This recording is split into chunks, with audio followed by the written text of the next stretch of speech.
Hi friends, ಯಾರೆಲ್ಲ ಈ ಜೋಳದ ವಡೆನ ಇನ್ನೂ ಟ್ರೈ ಮಾಡಿಲ್ಲ ಅಥವಾ ಟೇಸ್ಟ್ ಮಾಡೇ ಇಲ್ಲ ಅನ್ನೋರು ಒಂದ್ಸಲ ಈ ವಿಡಿಯೋನ ನೋಡಿಬಿಟ್ಟು ಮಾಡಿ.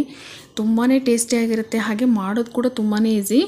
ಒಂದ್ಸಲ ಇದರ ರುಚಿ ನೋಡಿದರೆ ಸಾಕು ಮತ್ತೆ ಮತ್ತೆ ಮಾಡ್ಕೊಳ್ತೀರಾ, ಅಷ್ಟೊಂದು ಟೇಸ್ಟಿಯಾಗಿರುತ್ತೆ. ಬನ್ನಿ ಹಾಗಿದ್ರೆ ಈ ಜೋಳದ ವಡೆನ ಯಾವ ರೀತಿ ಮಾಡೋದು ಅಂತ ಹೇಳಿ ನೋಡೋಣ. ಈ ಜೋಳದ ವಡೆಗೆ ಮೇನಾಗಿ ಒಂದು ಮಸಾಲೆನ ರುಬ್ಕೊಳ್ಬೇಕಾಗತ್ತೆ. ಇಲ್ಲಿ ಮಸಾಲೆಗೆ ನಾನು ಒಂದು 2 ಟೀ ಸ್ಪೂನ್ ಆಗೋಷ್ಟು ಧನಿಯಾನ ತೊಗೊಂಡಿದ್ದೀನಿ, 1 ಟೀ ಸ್ಪೂನ್ ಆಗೋಷ್ಟು ಜೀರಿಗೆನ ತೊಗೊಂಡಿದ್ದೀನಿ. ಇದನ್ನು ನೀರು ಹಾಕಿದೆ ತರಿಯಾಗಿ ಮೊದಲಿಗೆ ಒಂದು ರೌಂಡ್ನ ರುಬ್ಕೊಳ್ಬೇಕಾಗತ್ತೆ. ಇವಾಗ ನೋಡಿ ಈ ರೀತಿಯಾಗಿ ರುಬ್ಕೊಂಡಿದ್ದೀನಿ. ಇವಾಗ ಇದಕ್ಕೆ 1 ಹಿಡಿ ಆಗೋಷ್ಟು ಕೊತ್ತಂಬರಿ ಸೊಪ್ಪನ್ನ ತೊಗೊಂಡಿದ್ದೀನಿ, ಹಾಗೆ ಸ್ವಲ್ಪ ಕರಿಬೇವನ್ನ ತೊಗೊಂಡಿದ್ದೀನಿ, ಹಾಗೆ ಹಸಿಮೆಣಸಿನ್ಕಾಯಿನ ತೊಗೊಂಡಿದ್ದೀನಿ. ಒಂದು 8 ರಿಂದ 10. ಜೋಳದ ವಡೆ ಸ್ವಲ್ಪ ಖಾರವಾಗಿದ್ರೇ ಟೇಸ್ಟ್ ಚೆನ್ನಾಗಿರುತ್ತೆ.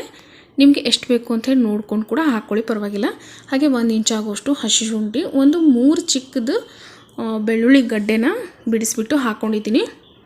ಇವಾಗ ಇದನ್ನು ನೀರು ಹಾಕದೆ ತರಿಯಾಗಿ ರುಬ್ಕೊಳ್ಬೇಕಾಗತ್ತೆ. ಈ ಜೋಳದ ವಡೆಗೆ ಈ ಮಸಾಲೆನ ಸ್ವಲ್ಪ ತರಿಯಾಗಿ ರುಬ್ಕೊಂಡ್ರೆ ಜೋಳದ ವಡೆ ಟೇಸ್ಟು ಇನ್ನೂ ಚೆನ್ನಾಗಿರುತ್ತೆ.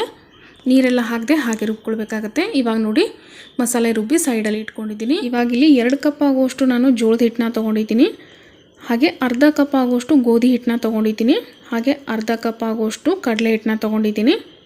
ಇವಾಗ ಇದಕ್ಕೆ ಒಂದು 2 ಚಿಟಿಕೆ ಆಗೋಷ್ಟು ಹಿಂಗನ್ನ ಹಾಕ್ಕೊಳ್ತಾ ಇದ್ದೀನಿ, ಹಾಗೆ ರುಚಿಗೆ ತಕ್ಕಷ್ಟು ಉಪ್ಪನ್ನ ಸೇರಿಸ್ಕೊಳ್ಬೇಕಾಗತ್ತೆ. ಇವಾಗ ಇಲ್ಲಿ ಒಂದು ಅರ್ಧ ಟೀ ಸ್ಪೂನ್ ಆಗೋಷ್ಟು ಅರಿಶಿನ ಪುಡಿ, 1 ಟೀ ಸ್ಪೂನ್ ಆಗೋಷ್ಟು ಬಿಳಿ ಎಳ್ಳನ್ನ ಹಾಕ್ಕೊಂಡಿದ್ದೀನಿ, ಹಾಗೆ ಒಂದು ಅರ್ಧ ಟೀ ಸ್ಪೂನ್ ಆಗೋಷ್ಟು ಓಂಕಾಳನ್ನ ತೊಗೊಂಡಿದ್ದೀನಿ. ಓಂಕಾಳನ್ನ ಸ್ವಲ್ಪ ಕೈಯಲ್ಲಿ ಉಜ್ಜಿಬಿಟ್ಟು ಹಾಕ್ಕೊಳ್ಳಿ, ಫ್ಲೇವರ್ ಚೆನ್ನಾಗಿ ಬಿಟ್ಕೊಳ್ಳುತ್ತೆ ಹಿಟ್ಟಲ್ಲಿ. ಹಾಗೆ ರುಬ್ಬಿಟ್ಟಿರೋಂಥ ಹಸಿಮೆಣ್ಸಿಕಾಯಿ ಪೇಸ್ಟ್ ಇತ್ತಲ್ವ, ಅದನ್ನು ಕೂಡ ಸೇರಿಸ್ಕೊಳ್ತಾ ಇದ್ದೀನಿ. ಇವಾಗ ಇದನ್ನು ಕೈಯಿಂದ ಚೆನ್ನಾಗಿ ಮಿಕ್ಸ್ ಮಾಡ್ಕೊಳ್ಳಿ. ಮೊದಲಿಗೆ ಡೈರೆಕ್ಟಾಗಿ ನೀರನ್ನ ಹಾಕಿ ಕಲಿಸ್ಲಿಕ್ಕೆ ಹೋಗಬೇಡಿ. ಹಾಕಿರೋಂಥ ಎಲ್ಲ ಇಂಗ್ರೀಡಿಯೆಂಟ್ಸು ಹಿಟ್ಟಲ್ಲಿ ಮಿಕ್ಸ್ ಆಗೋ ರೀತಿ ಮಿಕ್ಸ್ ಮಾಡ್ಕೊಳ್ಬೇಕಾಗತ್ತೆ. ಸ್ವಲ್ಪ ಹಿಟ್ಟನ್ನ ಟೇಸ್ಟ್ ಮಾಡಿ, ಉಪ್ಪೇನಾದರೂ ಕಡಿಮೆ ಇದ್ದರೆ ಸೇರಿಸ್ಕೊಳ್ಬೋದು. ಇವಾಗ ನೋಡಿ ಎಲ್ಲನೂ ಚೆನ್ನಾಗಿ ಮಿಕ್ಸ್ ಮಾಡ್ಕೊಂಡಿದ್ದೀನಿ, ಉಪ್ಪು ಎಲ್ಲ ಕರೆಕ್ಟಾಗಿದೆ. ಇವಾಗ ಇದಕ್ಕೆ ಸ್ವಲ್ಪ ನೀರನ್ನ ಸೇರಿಸ್ಬಿಟ್ಟು ಹಿಟ್ಟನ್ನ ಕಲಿಸ್ಕೊಳ್ಬೇಕಾಗತ್ತೆ. ನೀರನ್ನ ನೋಡಿಬಿಟ್ಟು ಹಾಕಿ ಕಲಿಸ್ಕೊಳ್ಳಿ. ಜಾಸ್ತಿ ತೆಳುವಾದರೆ ಕೂಡ ವಡೆ ಚೆನ್ನಾಗಿ ಬರಲ್ಲ, ಸಾಫ್ಟಾಗಿ ಬರುತ್ತೆ. ಚಪಾತಿ ಹಿಟ್ಟು ಅಥವಾ ಜೋಳದ ಹಿಟ್ಟು ಯಾವ ರೀತಿ ಕಲಿಸ್ಕೊಳ್ತೀವಲ್ವ ಆ ರೀತಿ ಕಲಿಸ್ಕೊಳ್ಬೇಕಾಗತ್ತೆ. ನಾನಿಲ್ಲಿ ಬಿಸಿನೀರದು ಏನೂ ಹಾಕಿಲ್ಲ, ನಾರ್ಮಲ್ ಆಗಿರೋಂಥ ನೀರನ್ನ ಹಾಕಿಬಿಟ್ಟು ಕಲಿಸ್ಕೊಂಡಿದ್ದೀನಿ. ನೋಡ್ತಾ ಇರ್ಬೋದು ಚಪಾತಿ ಹಿಟ್ಟು ಯಾವ ರೀತಿ ಇರುತ್ತಲ್ವ ಆ ರೀತಿ ಕಲಿಸ್ಕೊಂಡಿದ್ದೀನಿ. ಇಷ್ಟ ಆದರೆ ಜೋಳದ ವಡೆ ಪರ್ಫೆಕ್ಟಾಗಿ ಬರುತ್ತೆ. ಇವಾಗ ನೋಡಿ ನಾವು ಚಪಾತಿಗೆಲ್ಲ ಯಾವ ರೀತಿ ಉಂಡೆಗಳನ್ನ ತೊಗೋತೀವೋ ಅದಕ್ಕಿಂತ ಸ್ವಲ್ಪ ಕಡಿಮೆ ಅನ್ಬೋದು, ಅಷ್ಟ ಹಿಟ್ಟನ್ನ ತೊಗೊಂಡ್ಬಿಟ್ಟು ಕೈಯಲ್ಲಿ ಈ ರೀತಿ ವಡೆಗಳನ್ನ ತಟ್ಕೊಳ್ತಾ ಇದ್ದೀನಿ. ಇವಾಗ ನೋಡಿ ವಡೆಗಳು ರೆಡಿ ಆದಮೇಲೆ ಇದಕ್ಕೆ ನಾನು ಸ್ವಲ್ಪ ಮೇಲ್ಗಡೆ ಬಿಳಿ ಎಣ್ಣೆ ಹಚ್ಕೊಳ್ತಾ ಇದ್ದೀನಿ, ಹಾಗೆ ಎಣ್ಣೆ ಕೂಡ ಕಾಯಲಿಕ್ಕೆ ಇಟ್ಟಿದ್ದೀನಿ.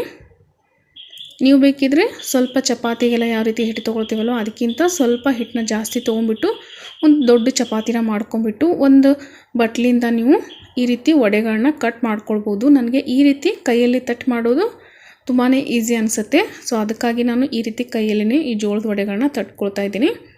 ಈ ಜೋಳದ ವಡೆ ಜಾಸ್ತಿ ತೆಳುವಾಗಿರಲ್ಲ, ಸ್ವಲ್ಪ ಮೀಡಿಯಮ್ ಆಗಿಯೇ ಇರುತ್ತೆ, ದಪ್ಪವಾಗಿ, ಪೂರಿಗಿಂತ ಸ್ವಲ್ಪ ದಪ್ಪವಾಗಿರುತ್ತೆ ಅಂತ ಹೇಳ್ತೀನಿ. ಇವಾಗ ನೋಡಿ ಇಲ್ಲಿ ಒಂದು 2 ಜೋಳದ ವಡೆನ ಮಾಡ್ಕೊಂಡಿದ್ದೀನಿ. ಎಣ್ಣೆ ಕೂಡ ಚೆನ್ನಾಗಿ ಕಾದಿದೆ. ಎಣ್ಣೆನ ಹೈ ಫ್ಲೇಮಲ್ಲಿಟ್ಟು ಚೆನ್ನಾಗಿ ಬಿಸಿ ಮಾಡಿಬಿಟ್ಟು ಈ ಜೋಳದ ವಡೆ ಹಾಕಬೇಕಾದ್ರೆ ಮೀಡಿಯಮ್ ಫ್ಲೇಮ್ನಲ್ಲಿ ಇಟ್ಬಿಟ್ಟು ಹಾಕ್ಕೊಳ್ಬೇಕಾಗತ್ತೆ.